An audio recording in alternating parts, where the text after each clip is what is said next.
இப்போ 2004 வரைக்கும் வந்துட்டோம். அதுக்கப்புறம் தான் ஆக்சுவல் 2.0 ஆஃப் விஜய் சந்திரசேகர் மாரி ஒரு நடந்துச்சு.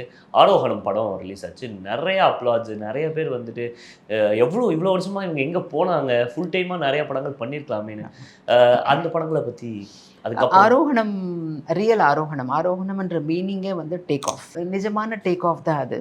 அப்ப வந்து அழகி அப்படிங்கிற ஒரு டெலிவிஷனுக்கு நான் ரொம்ப பெரிய பிவோட்டல் ரோல நான் அப்படி ஓடிட்டு இருந்தது அந்த டைம்ல. ஓகே.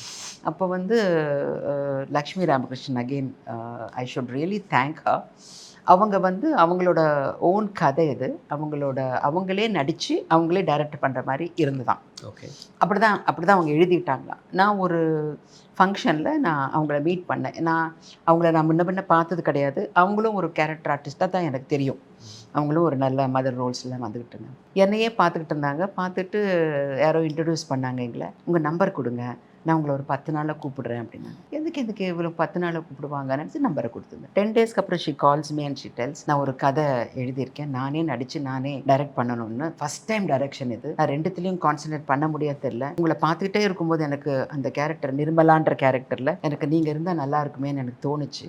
ஆனா நெறைய பேர் வந்து வேண்டான்னு சொன்னாங்க. அதுலலாம் எனக்கு நம்பிக்கை கிடையாது. உங்களால இத பண்ண முடியும்" அப்படின்னாங்க. நான் சொன்னேன், "நைஸ், தட்ஸ் வெரி நைஸ்" அப்படின்னு சொல்லிட்டு நான் ஸ்கிரிப்ட் அனுப்ப சொன்னேன்.